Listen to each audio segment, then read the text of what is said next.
Hello, it's Ernesto. Welcome back to another video. It's been a little while since I recorded one.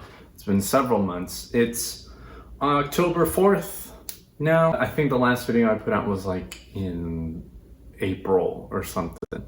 But anyway, if you're new here, welcome. My name is Ernesto. I'm a film composer and I make these videos to document my career as one. So if that sounds like something you'd be interested in, consider subscribing. Okay, so this week, today is Monday, we've got a lot of things going on. I have been scoring a film that a friend of mine has put together. This film is a pretty good one, and the whole score is written, all the music is written. It's like 22 minutes worth of music. And we have decided to record the score with live players. Half of the score is like synth, the other half is strings. So we decided that we're going to record string players. So I'm putting together a group of people that I know are good players at the university I go to. And this Friday, we're going to be recording the score. And it's the first time that I have ever recorded a score of mine live. I will be conducting, I'll have a recording engineer friend who will be helping me along with it. But what I have to do is prepare all of the parts for the players, because otherwise, how are they going to be playing? I have never prepared parts for a recording session for a film specifically, but I have prepared parts before. So I just need to make sure everything is moved from my DAW to my notation software, which in my case is Dorico, and then make sure that everything is good, clear, no mistakes, proofread, etc. I don't have a lot of time now before I have to get to work, so we're gonna do a little bit this way, and you'll be joining me along with this journey. All right, let's get to it. Basically, what I'm doing right now is cleaning up what was inputted via MIDI into the program.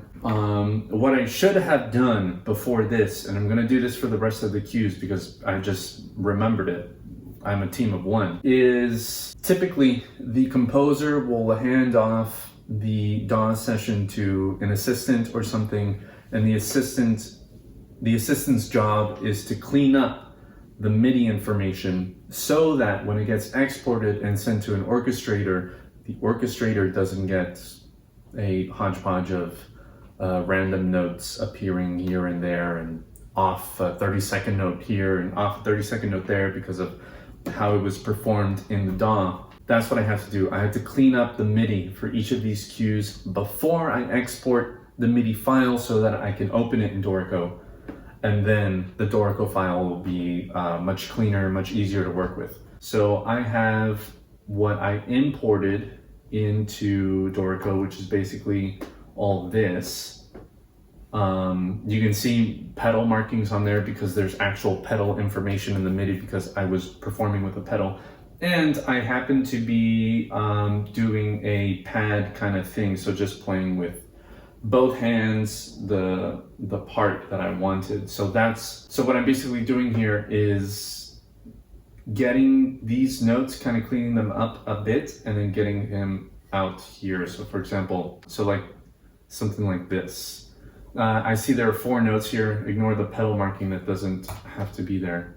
But something I can do is I copy this, select the top 4 voices since we only have 4 notes, paste, and I explode the notes into what I have selected. So Dorico is selected from bottom to top, the notes that should go in the appropriate place, so I'm pretty happy with that. An E, C sharp, a B, and an F sharp. So that's what I have here, it's inputted there. So I technically don't need that anymore because it's here now. And so as long as everything is clean, and for some moments they aren't quite as simple, like this here, for example, I'm gonna have to figure out what that madness is about.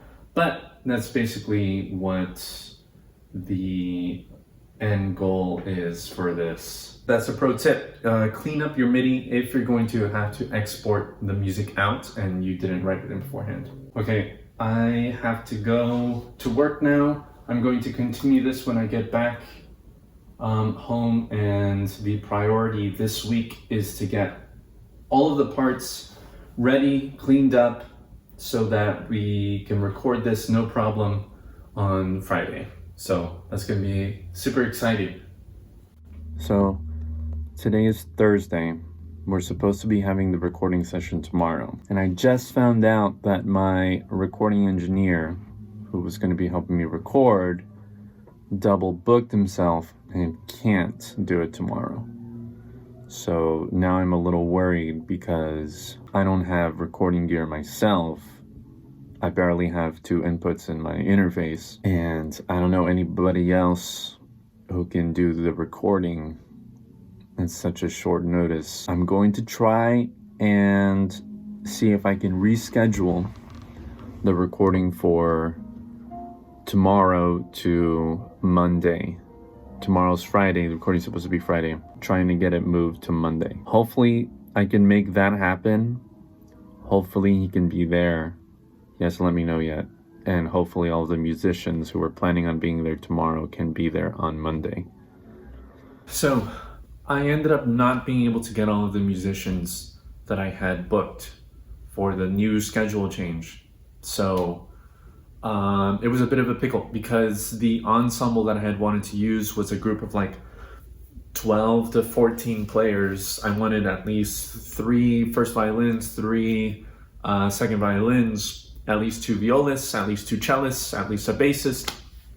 And the reschedule was like the worst day possible for string players to be able to commit to. But that was the only date that I could schedule the recording session to. And so it was quite a pickle. So I had to make a decision. I decided ultimately to just have 1 player per part. 1 first violin player, 1 second violin player, 1 violist, 1 cellist, 1 bassist. So that's what I ended up doing. Now, like I said, this was like the worst day possible to have string players come in because so many were busy that day. The day of the recording, I didn't even know if I would have a second violin player then. And ultimately I found one. I'm very grateful to everybody. We were able to record that Monday with all of the players, just a total of 5, but it was able to happen anyway. Ultimately, we were able to record the session. The recording engineer that I had initially was able to do the new date, so he was there. And the writer-director of the film wanted to be there as well, and he shot some BTS footage. So here's some of that.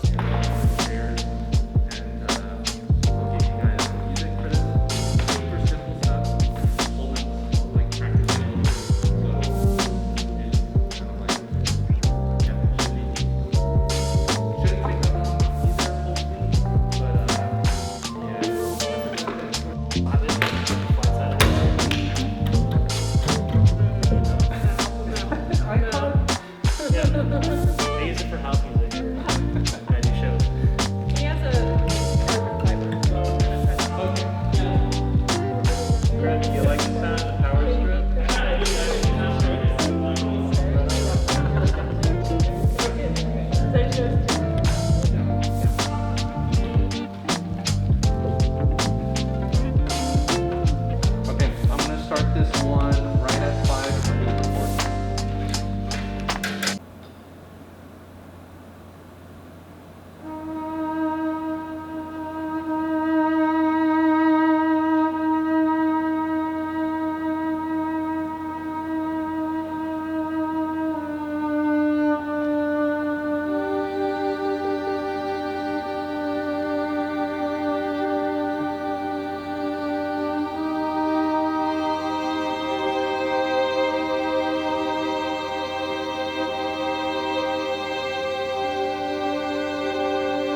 The score came out really well. I'm very grateful to all of the musicians and everyone involved for helping me out with recording this. I learned a lot from this process, from making the parts to recording live players to directing live players. The musicians also said afterwards that I wrote really great string parts, especially for being a percussionist, so that to me is the compliment of my life. So thanks guys. I think I'm gonna make a separate video on the tips and tricks that I've learned from doing this session that I can pass on to you so you don't make some of the mistakes that I made, because they really made a difference in how I ended up mixing and problems that arose that I didn't foresee.